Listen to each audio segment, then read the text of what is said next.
tudo bem com vocês? Nós vamos continuar hoje falando um pouquinho sobre a nossa disciplina de Políticas Públicas da Educação Básica do curso de Química desse semestre de 2020.2 com 60 horas. Eu sou o professor Dr. Josias Ferreira da Silva e estaremos juntos nessa hora falando um pouquinho hoje sobre a disciplina de Políticas Públicas na Educação Básica, né? Bom, como vocês sabem, as atividades que eu passo para vocês, ela tem que vir com uma identificação. No final da aula, eu vou estar voltando novamente para falar isso com vocês. Seu nome, número da aula, seu RA, sua turma, a disciplina, nome do professor, a data de envio dessa atividade vai ser do dia 19 até o dia 25 de outubro. Não se esqueçam de mandar por e-mail da turma de vocês, tá? Material extra, eu estou enviando para vocês um material sobre um livro que fala sobre o currículo oculto do Inguita. Vocês vão gostar de ver esse livro aí, tá? Bom, o tema da nossa aula de hoje, ele vai estar falando sobre teorias e correntes do currículo. Não dá para a gente falar sobre todas as teorias e correntes do currículo, mas nós vamos passar um pouquinho, né?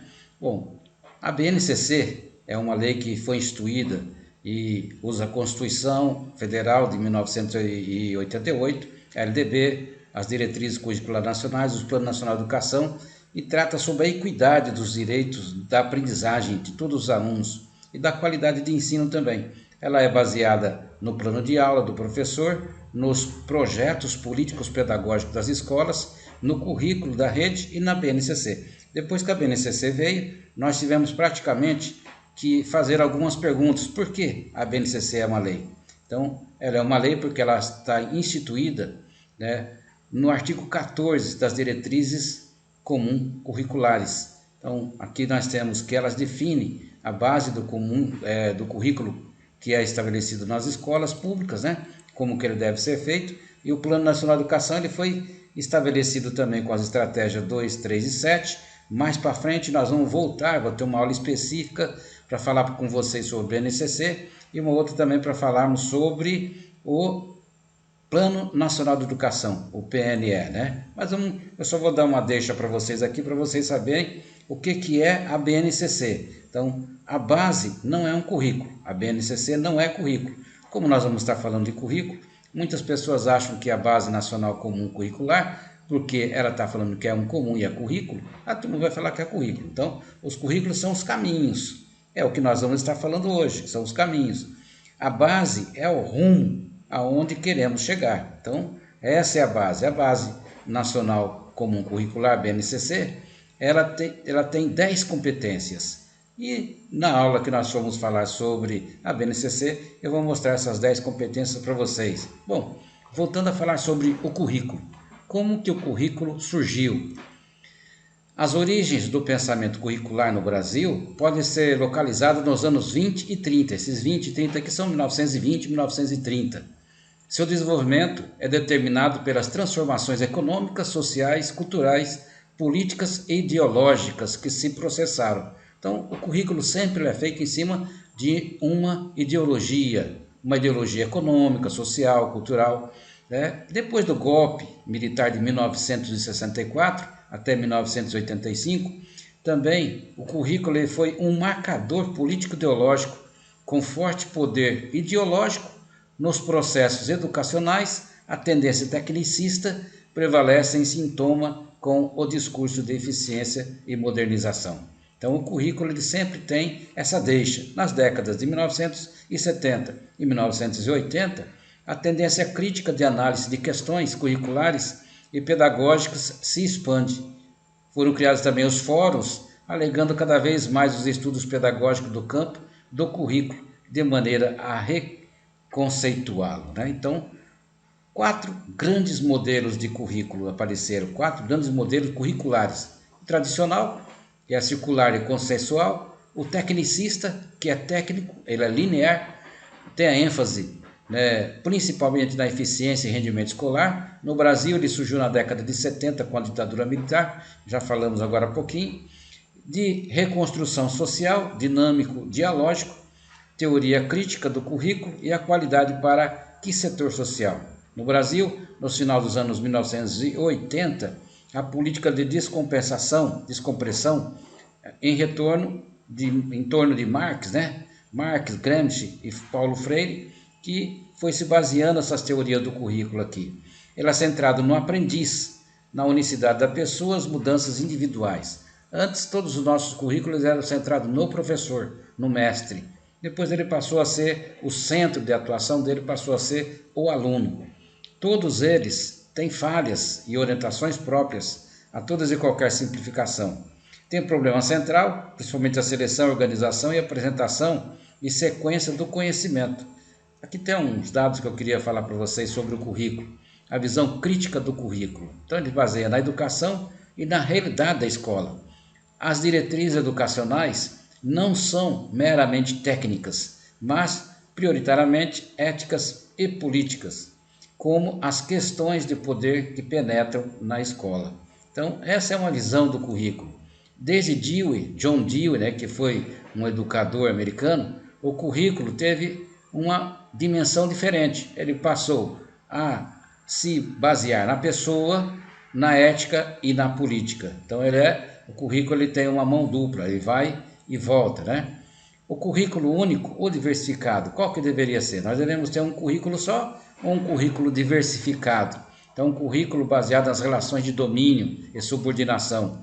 Currículo único, nacional, homogêneo, né, hegemônico, produzindo idênticas proporções sociais, de rotinas, rituais, missionais cotidianos, portanto, como mantenedor do status quo. O status quo é aquele status que o governo impera, ele vem de cima para baixo, e ele se impõe na escola, o modelo dele, né? E a educação, para Apple, que foi também um idealizador de currículo, a política do conhecimento único, a política cultural. A política do conhecimento único, os modos de dominação e reprodução sociais do capital econômico e cultural. Bom, e o currículo único ou diversificado, como que ele é? Ele tem uma reprodução de classes, conteúdo de organização curricular de avaliação, a política do conhecimento único, modos de dominação e reprodução sociais do capital econômico e cultural. Então, nessa política era que é baseado em Apple. Falar um pouquinho sobre as teorias tradicionais de currículo. É um autor, o Bobbitt, em 1918, ele escreveu um livro, The Curriculum, né? Escolarização de massas. Depois nós tivemos uma era que veio os princípios da administração científica, através do Taylorismo, né? Esse Taylor aqui, tudo que era aplicado na indústria, tudo que se fazia lá na indústria, eles aplicavam na escola. Como era administrado uma indústria, uma empresa, eles queriam que a escola funcionasse do mesmo jeito. E a escola não trabalha com máquinas, preparar para fazer alguma coisa, né? Não, a máquina é diferente do ser humano. A escola trabalha com pessoas, né? Os princípios da administração da racionalidade técnica quiseram ser introduzidos nas escolas, o cientificismo, né? O cientificismo e padronização nos processos pedagógicos. Depois nós tivemos o Ralph Tyler, que veio praticamente em 1949, com a preocupação com a organização e desenvolvimento do currículo. Os objetivos educacionais, então o Tyler se baseava nisso daqui, o Ralph Tyler, né? Objetivos educacionais, o tecnocratismo, que é a escola como via de adaptação aos preceitos mercadológicos. Então, até hoje, praticamente, nós estamos vivendo isso aqui. A escola prepara vocês para sair para trabalhar no mercado de trabalho, né? Base no controle de resultados e na explicitação de objetivos com base na formação para a base mercantil. Então, o currículo preparava, né, essas teorias tradicionais do currículo aqui, preparava para poder trabalhar. E as teorias críticas, os principais fundamentos dela. Crítica aos processos de convencimento, adaptação e repressão da hegemonia dominante. Contraposição ao empiricismo e ao pragmatismo das teorias tradicionais. Então, essas teorias críticas, já está dizendo, o nome dela é crítica, né? Fazia uma crítica à teoria que nós chamávamos de teoria tradicional do ensino. E uma crítica também à razão iluminista e racionalista técnica. Busca da ruptura dos status quo. Então, aquele status que eu falei para vocês, né? Então, busca romper, desfazer aquele status que vem de cima para baixo, né? Ela se baseia principalmente no materialismo histórico dialético, crítico da organização social, pautada na propriedade privada dos meios de produção, fundamentos estruturados em Karl Marx e Antônio Gramsci, né? Crítica à escola como reprodutora da hegemonia dominante e das desigualdades sociais. Aqui entra aquilo que eu já falei para vocês do Michel Apple, né? Que ele fala sobre as teorias do currículo. E a teoria crítica, seus principais fundamentos, a escola francesa, por exemplo, a teoria de reprodução cultural, o capital cultural, né? O currículo da escola está baseado na cultura dominante, na linguagem dominante, transmitido através do código cultural. Então a gente vê assim em Bourdieu e em Passeron, né, que eles falam que você recebe uma carga muito grande e essa carga de currículo ela vem estruturada de cima para baixo. E você, queira ou não, você vai cumprir, né? Você é selecionado mesmo sem querer ser selecionado nesse currículo. E a escola de Frankfurt, na Alemanha, é uma crítica à racionalidade técnica da escola pedagógica e à pedagogia de possibilidades, da resistência ao currículo como emancipação e libertação. Está baseado no Giraud e no Paulo Freire. E as teorias críticas, o currículo oculto. Por isso que eu vou falar, eu estarei mandando para vocês um livro que chama O Currículo Oculto, né? Do Inguita. Crítica à reprodução não expressa no currículo oficial, mas manifestada pelas relações sociais na escola e para a escola, do Bozo, Gentes e das relações sociais da escola, mais que o conteúdo, eram responsáveis pela socialização necessária para a boa adaptação às exigências do trabalho capitalista. Faz parte do currículo oculto. Então, o que é um currículo oculto? Vocês, se nunca ouviram falar, isso é muito falado na escola, os professores falam, né? Currículo oculto é tudo aquilo que não está explícito no que você vai aprender numa disciplina. Por exemplo, a minha disciplina com vocês, né? Política da Educação Básica. Eu falo um monte de coisa, olha, nós vamos avaliar vocês assim, as aulas vão ser remotas, tem lá a resolução da UE, mas existe muita coisa por trás disso que a gente não fala. Por exemplo, os rituais e práticas, como que eles são feitos, esses rituais, né? As relações hierárquicas, as regras e procedimentos, os modos de organizar o espaço e o tempo na escola, os modos de distribuir os alunos por agrupamentos, né? Por grupamento, fica juntando os alunos e turmas, mensagens implícitas nas falas dos professores, dos docentes e nos livros utilizados. Então, todo o material que nós passamos para vocês utilizarem, os livros, isso daqui tem um currículo oculto. Por trás existe alguma coisa que não é falado e vocês vão ter que cumprir querendo ou não. O que é uma teoria de currículo? Olha que interessante. Onde começa e como se desenvolve a história das teorias do currículo. Que implicações uma determinada concepção de currículo tem sobre a seleção do conhecimento escolar presente nas diferentes instâncias sociais que sustentam. Que implicações uma teoria de currículo tem sobre o conhecimento escolar presente nos livros didáticos e no projeto pedagógico da escola? Que implicações uma teoria de currículo tem sobre o processo de ensino e de aprendizagem? Bom, é muito interessante falar sobre currículo, né? Eu estou transmitindo essa aula para vocês aqui do sítio, vocês devem estar ouvindo aí o galo cantar, né? Olha que interessante.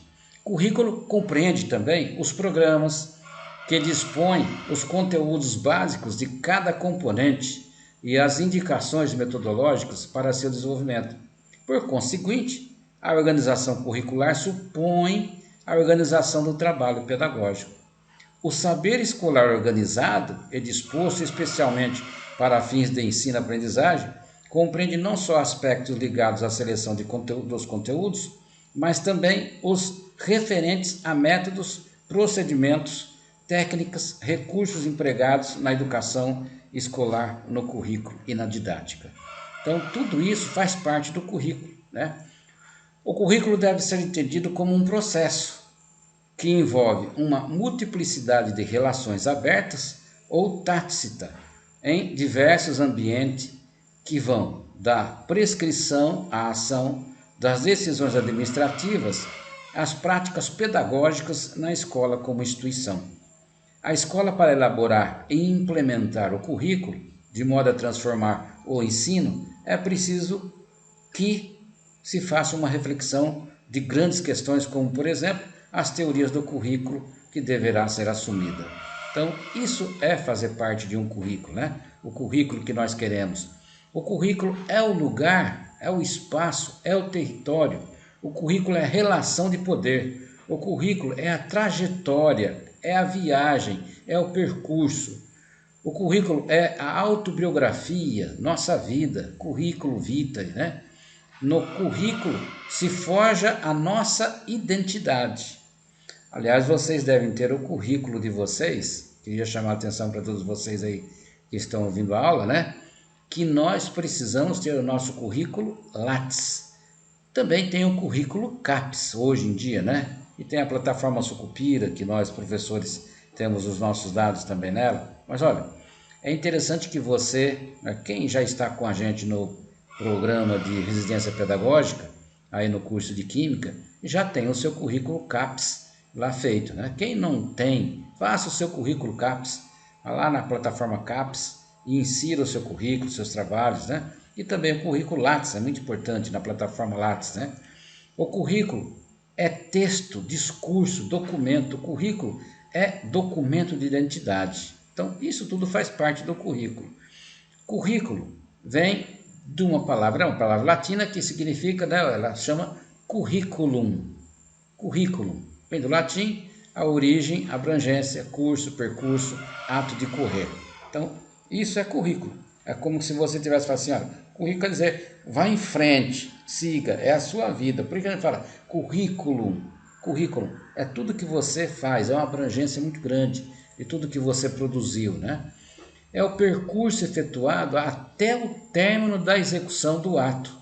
Há um todo complexo que se compreende no ato e tudo o que ocorre durante a sua execução até o seu completar, até terminar, né?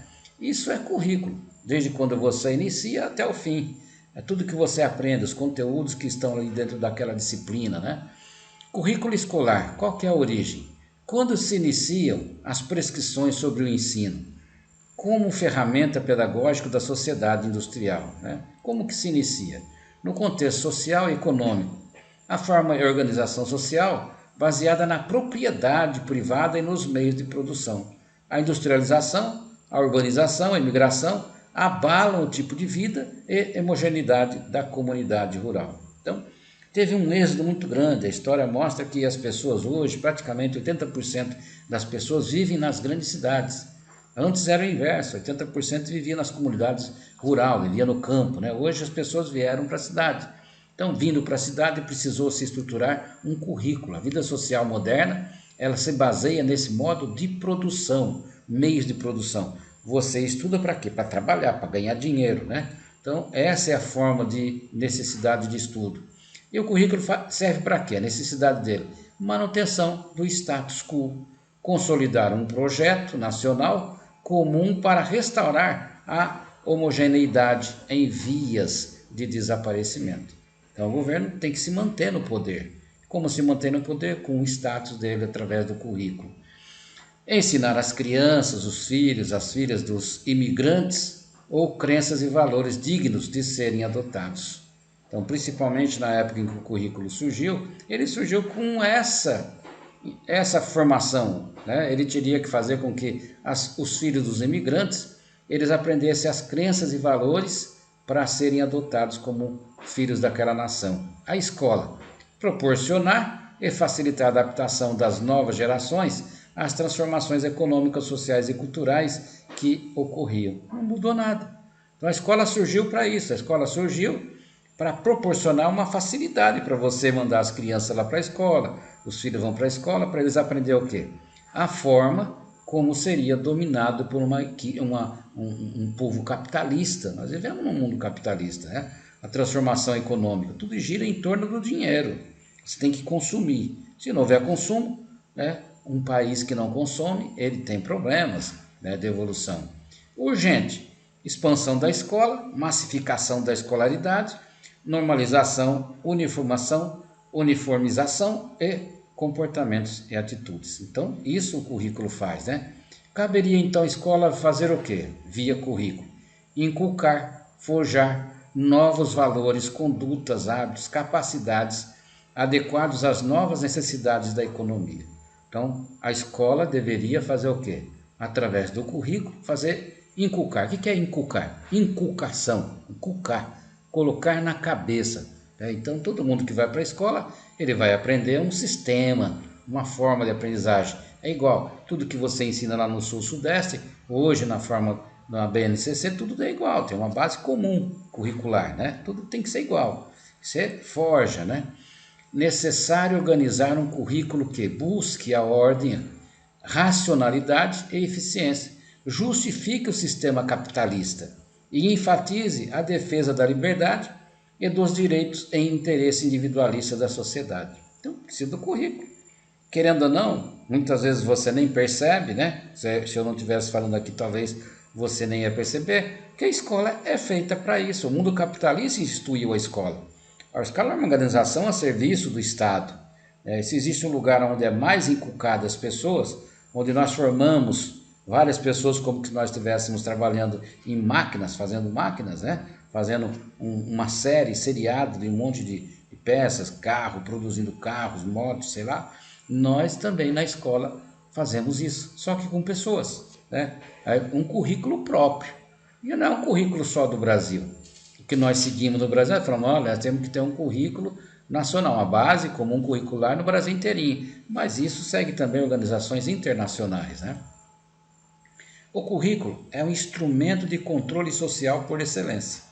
Então é um controle. O que é um controle? Você pega o controle remoto seu para poder controlar as coisas, você vai no seu celular, você controla, né? Tudo aquilo lá é um controle. Então o currículo serve para controlar as pessoas, controlar o ensino como ele é ditado desde a educação infantil, passa no ensino fundamental, médio, chega na universidade, você tem que cumprir um programa. Ou você quer fazer um curso de química, você tem que fazer quais disciplinas? Quem é que foi que estabeleceu as disciplinas que vocês têm que fazer para ser um profissional de química? Hein? Isso está baseado num currículo. Você, querendo ou não, se você quiser ser um professor de química, você vai ter que fazer essa disciplina de política da educação básica comigo. Aí quem é que faz isso? Por que é feito, né? Bom, no final do século XIX e início do século XX, nos Estados Unidos, houve um contexto sócio-histórico e uma guerra civil, a Guerra de Secessão, 1861 a 1865, né? A economia capital, ela industrial, mais o processo de produção ficou muito complexo. Então, houve uma forma de mudança, a concepção de sociedade, os valores e práticas derivadas do mundo industrial, a cooperação e especialização, a meritocracia na trajetória escolar. E o foco? O foco era racionalização, sistematização e controle da educação escolar. Então, começou, né, a ter um controle de tudo que a escola fazia e produzia. Esse controle chegou até a gente, né? Sempre foi assim. A finalidade: planejar cientificamente as atividades pedagógicas e controlá-las, visando metas padrões pré-definidos. Então, fazer um controle geral. Falando mais agora um pouquinho propriamente das teorias tradicionais do currículo. Surgiu com Bopt, em 1918, de currículo, que eu já falei para vocês um pouquinho agora de pouco, a escolarização da massa, de grandes pessoas, né?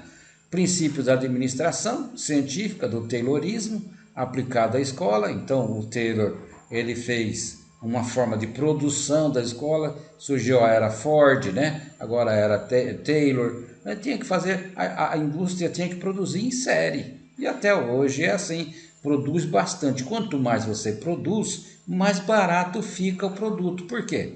Quando um produto surge novo no mercado, um celular novo, ele não custa caro? Por que ele custa caro? E por que vai passando o ano, ele já vai ficando barato? Porque está surgindo um outro. Tem um outro novo, aquele que estava sendo feito em pequenas escalas já abrangeu todo mundo, né? Quando você está com um problema no mercado, o mercado não tem tomate, você vai lá no supermercado comprar, não tem um tomate para comprar, o limão está muito caro, o que as pessoas fazem? Não compram, não comprando, aquela quantidade que estava sendo vendida caro, ela vai ter que baixar porque não tem consumo, né? Então o consumo é que faz a economia circular. E os princípios do currículo é a mesma coisa.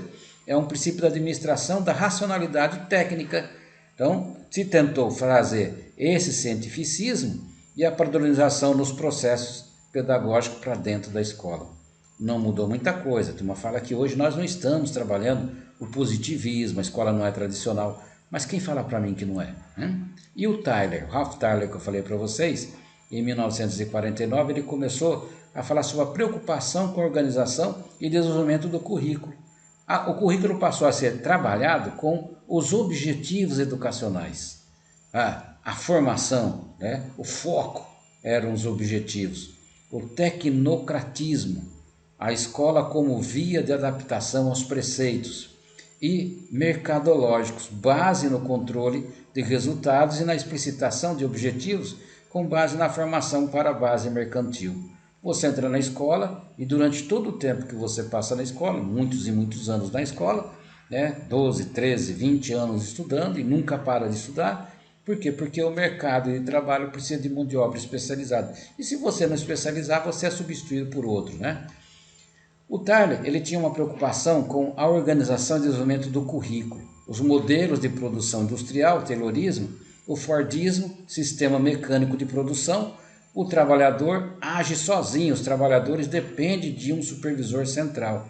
Através do currículo e da escola, ensina o controle do campo e do espaço. Então você veja, a forma como o Taylorismo trabalhava, o Taylor, que baseava tudo na escola em cima dos objetivos, e o Fordismo. O Fordismo foi o sistema criado para que as pessoas pudessem produzir. Ford, geral, né? O Ford, Henry Ford, ele o fundador das empresas Ford, dos carros Ford, né? Hoje passa por grande problema, quando eles inventaram o motor a combustão, eles começaram a produzir em larga escala. As pessoas que eram mais ricas compravam. Hoje você pode comprar um automóvel, uma pessoa que tem mais ou menos na classe social que a gente está, a gente pode comprar um carro, vai lá, financia, sei lá, paga em 10 vezes ou compra um carro mais usado, financiado. Então, hoje se compra, mas antigamente não. Então, quando não vende carro, o que acontece com as montadoras de carro? Não fica empilhado os carros? Eles têm que fazer promoção para soltar esses carros. Com a pandemia que nós tivemos esse ano, praticamente as empresas pararam de fabricar carro, deram férias e demitiram vários funcionários, mas o que aconteceu? O mercado de novo começa a comprar. Eles põem na cabeça da pessoa, você não pega transporte público, porque se você pegar transporte público, você vai pegar o Covid. A Covid-19 vai estar lá te esperando, você vai pôr a mão lá no corrimão e você vai sair, então é só você lavar bem a mão, não é verdade? É só você usar máscara, porque você está em contato com pessoas que estão muito próximas de você, o contágio pode ser maior, mas o que a pessoa faz? Eu vou comprar um carro, eu vou comprar uma moto. Por isso que não tem moto para vender. Vai lá procurar uma moto para você comprar, para você vender. Além de estar sendo usada pelo transporte de Uber, né? Para poder fazer entrega dos fast food, né? O que aconteceu com as motos? Então, o meio de transporte vai mudar, mas ele vai estar ali mostrando sempre como que deve ser feito, né? E as características do ensino humanístico de cultura geral, concepções humanistas tradicional, centra-se na essência do intelecto, no conhecimento homem constituído por uma essência imutável, inatismo. O ensino de caráter verbalista, autoritário e inibidor da participação do aluno. Então o ensino aqui ele era centrado no professor. O professor dizia assim, eu sou melhor que você, eu sei mais, o aluno tinha que ficar embaixo dele. Muitas escolas tinham uma plataforma muito grande, que o professor subia e o aluno tinha que ficar de lá embaixo, assim, ó. O professor já olhava de cima para baixo para o aluno, né? Bom, e os conteúdos enciclopédicos, descontextualizado, a valorização do conteúdo, do aspecto intelectual, da disciplina. Educação centrada no professor, que deve dominar os conteúdos e ensinar é repassar conhecimento. Então, o professor é detentor do saber. Hoje, com a internet, ninguém mais é detentor do saber.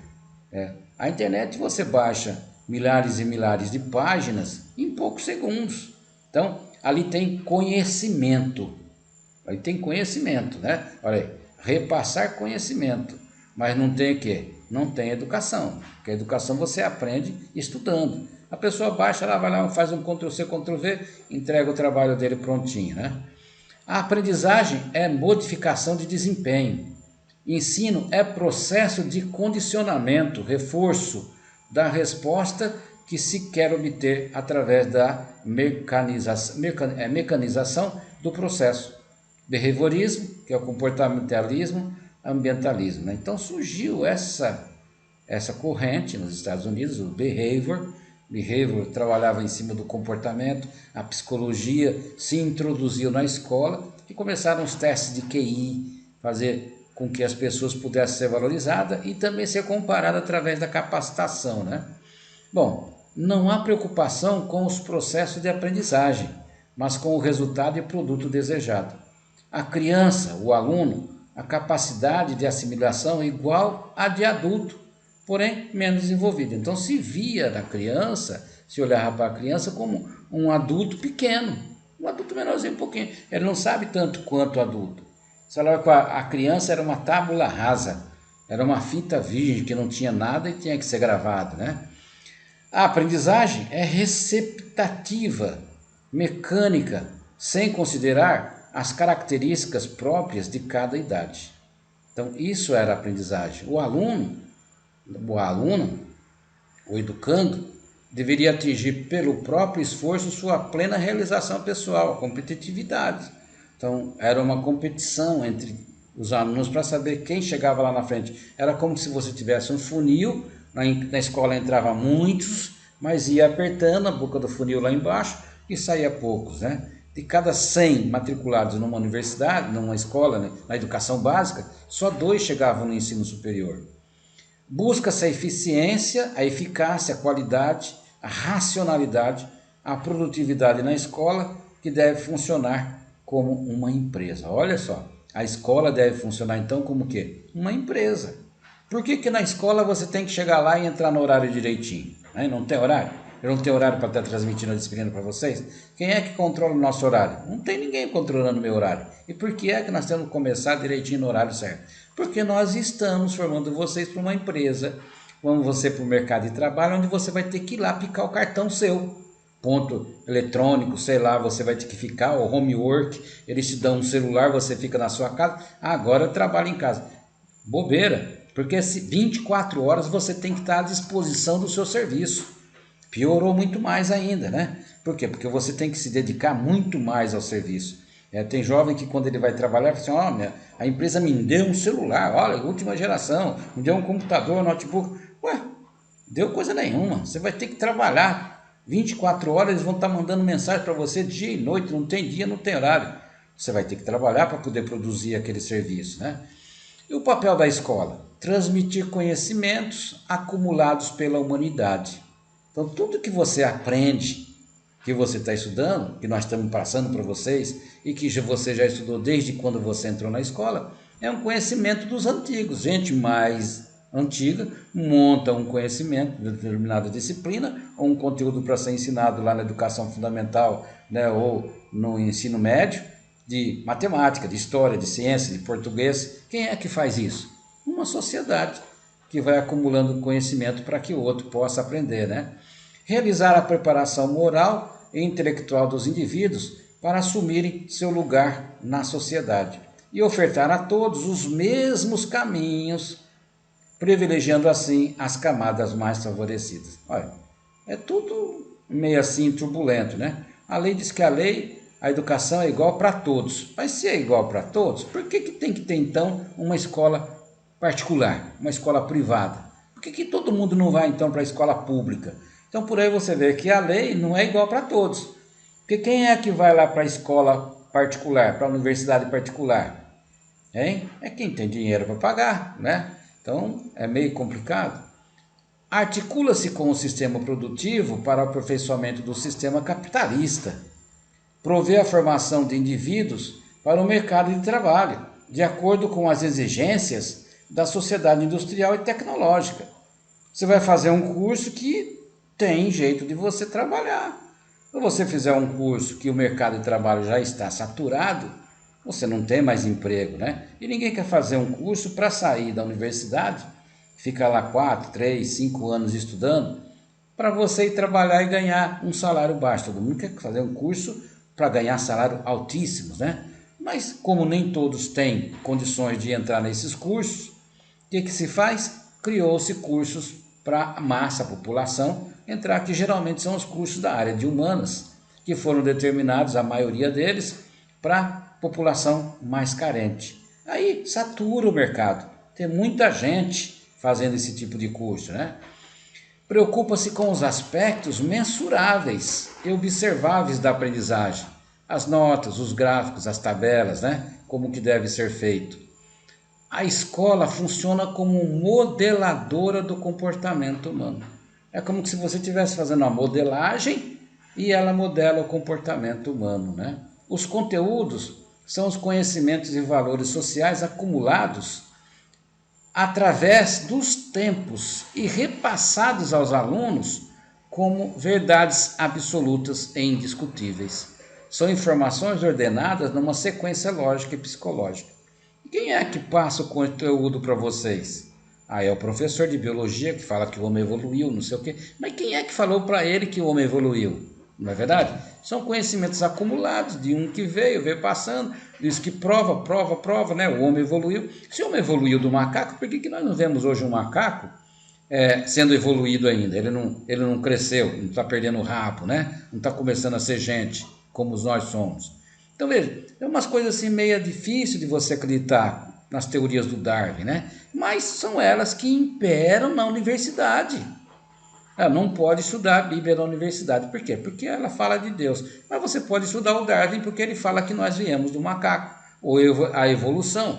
Então a ciência tem que provar. Não importa como, a que preço que se paga isso daí. São informações ordenadas numa sequência lógica e psicológica, para que as pessoas possam acreditar. E a avaliação? Como que ela é feita nesse sistema? É a valorização dos aspectos cognitivos, quantitativos, com ênfase na memorização. Então, na educação que nós tínhamos, principalmente nessa educação que era tradicional, nós dizíamos a pessoa precisava decorar.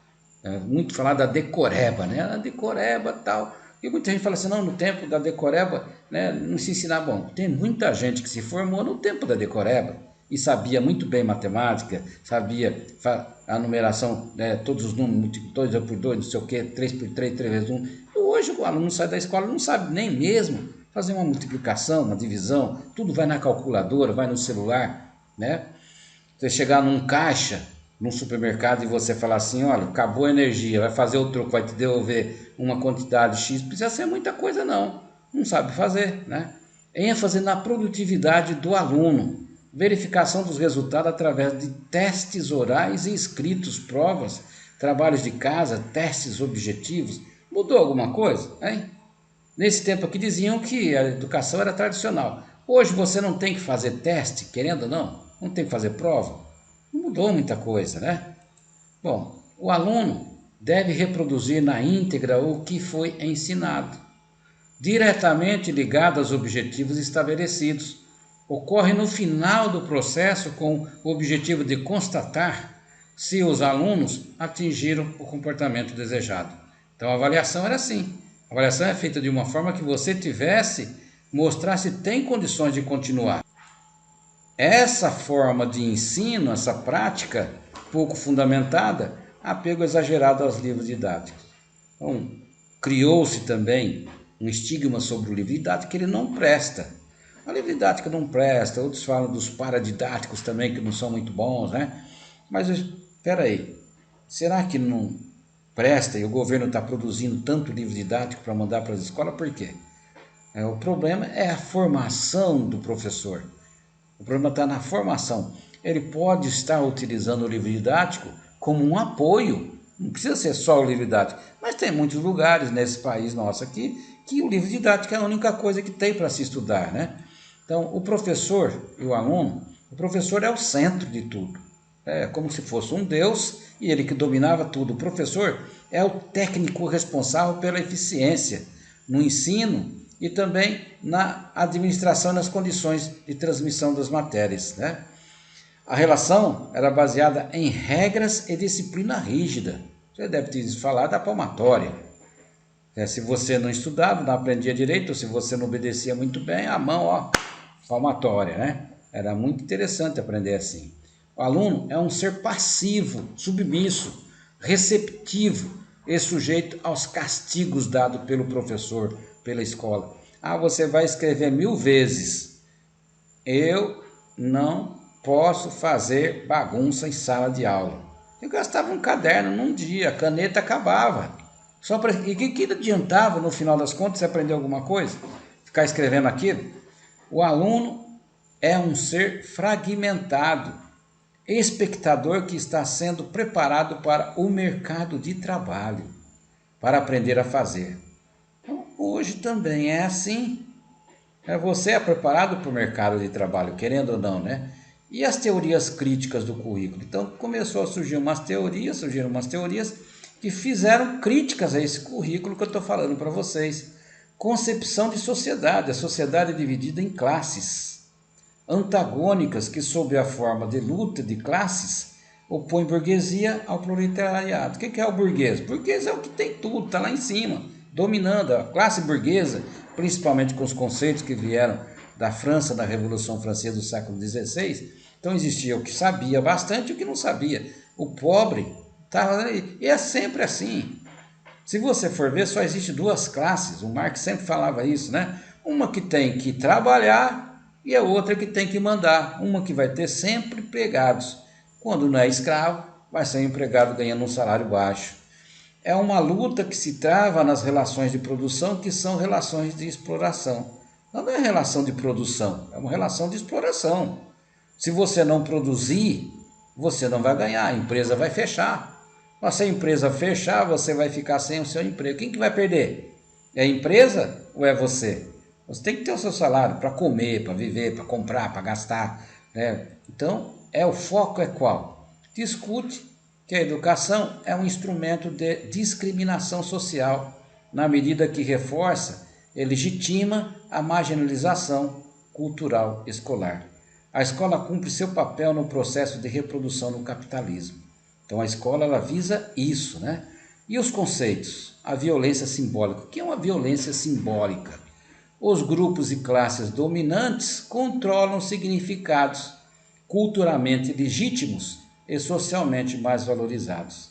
Então existe lá em cima uma classe dominante, uma burguesia, que, querendo ou não, inculca, coloca tudo o que eles querem na cabeça do aluno, que você vai ter que estudar, você vai ter que se formar, você vai ter que aprender isso aí, senão você não vai... Mesmo que você fale assim, nossa, eu passei pela universidade agora, eu sou um camarada, sou um...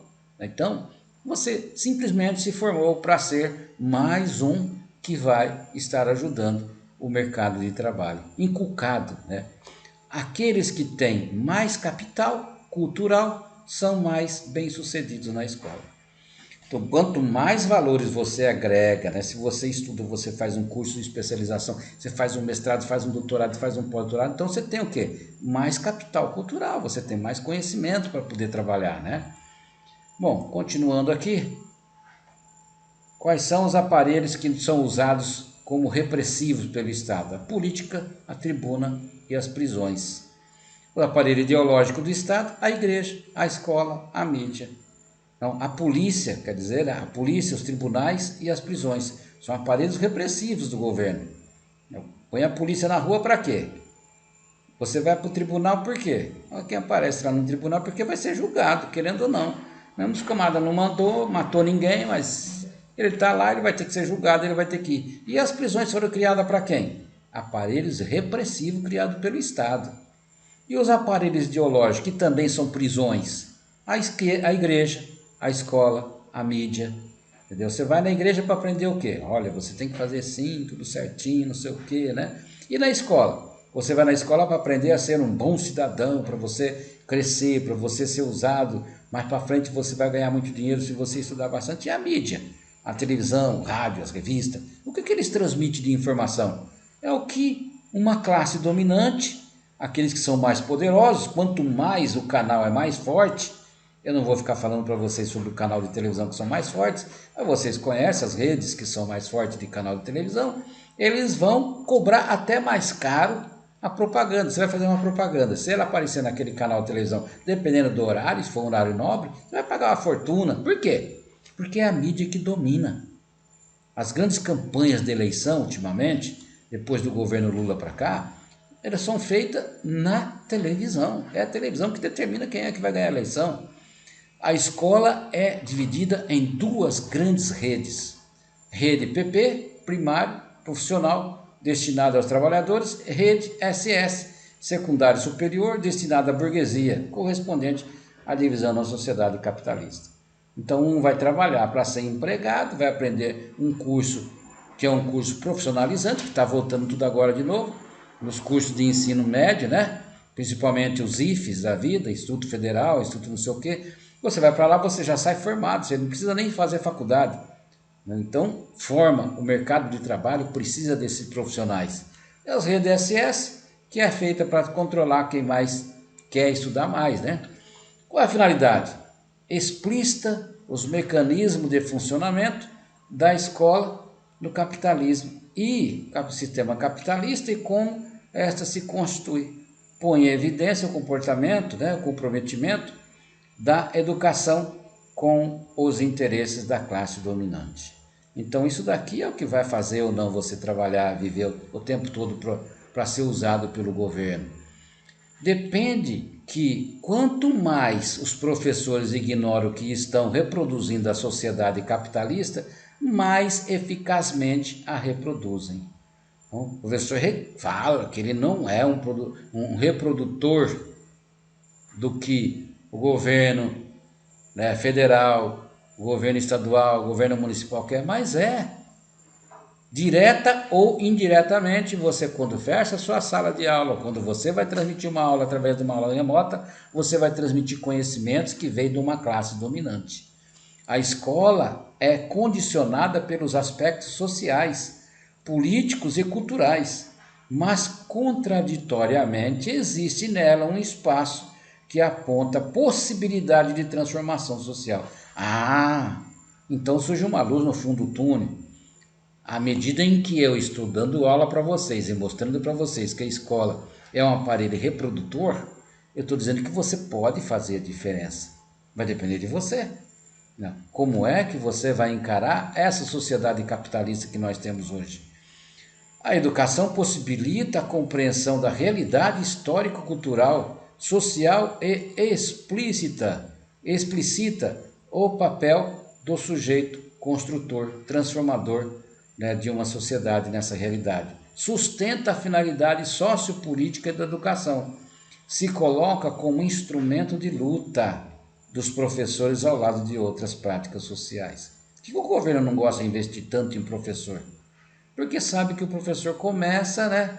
Ele começa a fazer os alunos pensarem.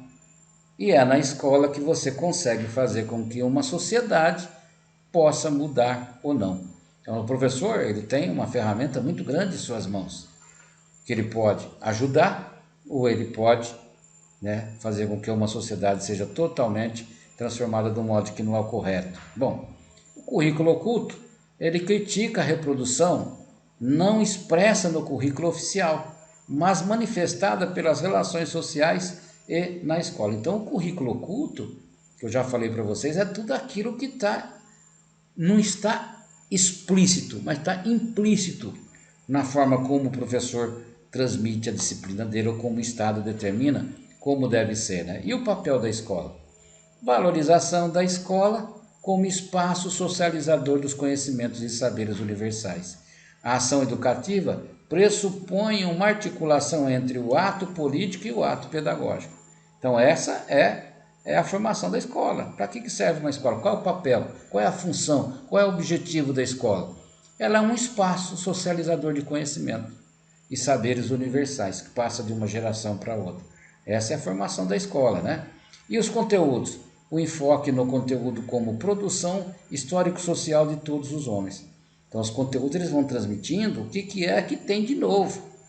Hoje uma aula é baseada geralmente em tecnologias. Essa aula que eu estou passando para você, por exemplo, ela está sendo gravada e vai ser disponibilizada no YouTube. Como é que nós usamos essas ferramentas de trabalho? Aí sim, ela é um instrumento de qualidade, né? E os conteúdos culturais universais que são incorporados pela humanidade referente à realidade social. Então, o homem é um ser histórico social. À medida em que você é transformado pela história, você também transforma. Ela transforma você e você transforma também. Então a escola te transforma e você acaba transformando também outras pessoas, querendo ou não, né? Bom, e a avaliação, como que ela é feita? É uma prática emancipatória. A função diagnóstica permanente e contínua. O que é uma função diagnóstica? Ela não se baseia mais nos objetivos, igual o Thaler faria, o Ralph Thaler fazia, né? Ela se baseia agora numa função diagnóstica. Você verifica o que o seu aluno já sabe para poder continuar trabalhando em torno daquilo que ele tem de conhecimento, né? O conhecimento, ele vem, né? O aluno vem para o primeiro, segundo, terceiro, então ele vai aprendendo de forma proporcional, gradativa. Meio de obter informações sobre o desenvolvimento da prática pedagógica para a reformulação e intervenção dessa prática e dos processos de aprendizagem. Então, como que aprendeu e como que eu vou poder refazer a minha forma de ensino. Então, o ensino e a aprendizagem. O ensino está centrado mais no professor, não é só no professor. E a aprendizagem está centrada no aluno. E também não é só no aluno, que o professor ele aprende todos os dias. E o aluno, ele, apesar dele não ser o professor, ele começa a escrever, começa a falar, ele também começa a ser um professor, né? Pressupõe tomada de decisão. O aluno toma conhecimento dos resultados de sua aprendizagem e organiza-se para as mudanças necessárias. Então, essa é a formação. O professor e aluno, a relação interativa, ambos são sujeitos ativos na caminhada da aprendizagem. Então, o aluno aprende e, ao mesmo tempo, ele ensina o professor. O professor aprende bastante com o aluno. Você tem uma aula em que você interage com os alunos, né? O professor e aluno são seres concretos, sócio-históricos situados numa classe social. Então, são seres concretos. Não adianta você fazer uma escola que não tem aluno. Agora, com a pandemia, muitas escolas fecharam. Cerca de 80% das escolas de educação infantil no Brasil fecharam as portas. Porque o pai tirou o aluno da escola. Se ele tem que ficar cuidando do filho em casa, ele não vai pagar. Professor é a autoridade competente que direciona o processo pedagógico. Interfere e cria condições de conhecimento necessários à produção, à apropriação do conhecimento. Então, isso é o professor, né? O professor, ele é uma autoridade competente. Ele é uma autoridade que está ali para poder fazer o quê? Ajudar no processo de ensino e de aprendizagem, no processo pedagógico. Ele não é o único que sabe, o aluno também sabe. E interfere e cria condições para que esse conhecimento ele possa continuar sendo gerado de uma forma que o aluno aprenda e ele possa agir sobre a aprendizagem dele. A ação, sobre a ação e a reflexão novamente. Aluno é participante ativo da aprendizagem, o professor é mediador entre o saber e o aluno. Agora o professor não é o detentor mais do saber. Nós dizemos que o professor é o mediador, você fica no meio, mediador é aquele que media, que fica ali entre o aluno e o ensino, a aprendizagem, né? Bom, continuando mais um pouquinho aqui, manifestações. Bourdieu, Passeron, Arthur, Baudelot, Stabler, Marx, Gramsci, Sudox, né? Manacorda, Macarengo, Saviani, Jamil Cury, Frigoto, Libânio, Acácia Gunder, Paulo Freire, Gadotti. Essas são pessoas que trouxeram para o currículo, principalmente as teorias do currículo crítico, né? Muita formação para que nós pudéssemos mudar a nossa prática pedagógica. E o modelo de conhecimento, ela tem uma relação dialética. Uma relação dialética, ênfase nas relações histórico-sociais que constituem o objeto e o sujeito. Então, o sujeito, ele age sobre a história e a história, né? Olha aqui, ó, o sujeito é a história, né? Os acontecimentos históricos agem também o conhecimento sobre o sujeito. Então, ó, é uma via de mão dupla. Tanto você aprende quanto você ensina. E as teorias pós-críticas do currículo? As teorias que vieram após as teorias críticas de currículo. No contexto das teorias pós-críticas, o movimento intelectual que proclama que estamos vivendo uma nova época histórica, a do pós-modernidade. Não representa uma teoria coerente, unificada, mas um conjunto variado de expectativas, abrangendo uma diversidade de campos políticos estéticos e epistemológicos. Então, são uma corrente, são várias teorias de aprendizagem, né? que são coerentes com o trabalho que nós fazemos. A ideia de mudança de paradigma, crítica aos padrões considerados rígidos da modernidade, rompimento à lógica positivista, tecnocrática e racionalista. Então, o positivismo, o positivismo principalmente do Augusto Comte, falei para vocês na última aula da gente, a bandeira do Brasil tem escrito lá ordem e progresso. Surgiu na década de 70, Aquela ordem e progresso ali é uma frase de ordem e progresso, Que veio para poder ficou na nossa bandeira sempre, Tentativa de dar voz aos subalternos, excluído de um sistema, totalizante e padronizado, e a superação das verdades absolutas. Então, subalternos, quem é subalternos? São aqueles que são criados para obedecer. Numa hierarquia você vai ter que ficar obedecendo, E a educação, tal como conhecemos hoje, é uma ideia moderna. Seu objetivo consiste em transmitir o conhecimento científico, em formar um ser humano supostamente racional e autônomo, em moldar o cidadão da moderna democracia representativa. Incompatibilidade entre o currículo existente e o pós-modernismo. Então, é uma ideia moderna. É uma formação onde se constitui a transmissão do conhecimento científico de uma forma que todo ser humano ele é capaz de raciocinar mais, ser autônomo, ele mesmo produzir o seu conhecimento, Isso que deveria ser. O currículo existente é linear, sequencial, estático. Sua epistemologia é realista e objetivista. É disciplinar e fragmentado, rigidamente separado. Entre o conhecimento científico e o conhecimento cotidiano, segue fielmente as grandes narrativas das ciências tomadas como verdades. Fiz um quadro aqui de análise comparativa entre as teorias críticas e as teorias pós-críticas. Das teorias críticas, os conceitos e conhecimentos são históricos científicos. Aqui nas teorias pós-críticas, fim das metanarrativas.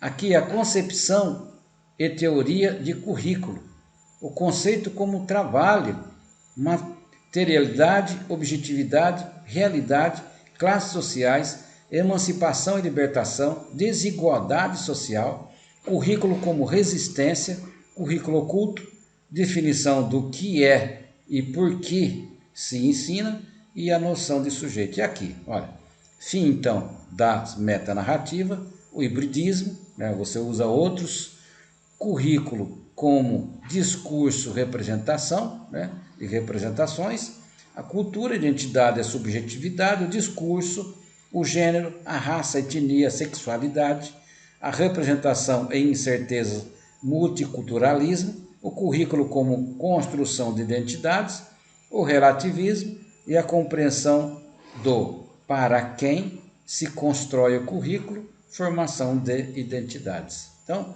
aqui é uma análise comparativa das teorias críticas e das teorias pós-críticas para vocês.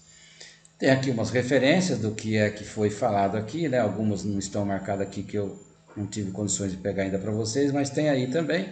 E a identificação, de novo, da atividade que vocês têm que enviar para mim. Então, não se esqueça de pôr seu nome. A aula remota hoje é 2, seu RA, sua turma, T8M, a disciplina Política de Educação Básica, o nome do professor, data para o envio dessa atividade, eu falei no comecinho da aula para vocês, do dia 19/10 até o dia 25/10. Enviar por e-mail da turma, como essa aula nossa. Ela está sendo uma aula que vai ser transmitida pelo YouTube, eu não coloquei, mas vocês já sabem qual que é, Observação, o material extra classe serão enviados diretamente para os e-mails pessoais do aluno. Então, todo o material que eu tenho, foi disponível para vocês, para os seus e-mails, que vocês já sabem. O que você vai fazer de atividade dessa disciplina de hoje, da aula de hoje, da aula remota número 2? A atividade dessa aula é um resumo comentado sobre as teorias do currículo e sua aplicação no cotidiano da escola atual. Envie a sua atividade para o e-mail da nossa turma, tá bom? Continuando aqui, até a próxima aula para vocês. Essa é a disciplina de Política de Educação Básica do segundo semestre de 2020, uma aula remota do curso de Química. Eu sou o professor Dr. Josias Ferreira da Silva. Tudo de bom para vocês. Tenho aí uma boa quantidade de conteúdo sobre currículo, né? Para teorias do currículo, para vocês fazerem atividade também. Qualquer dúvida, estarei aguardando vocês no nosso grupo de WhatsApp. Tudo de bom para vocês. Até a próxima aula.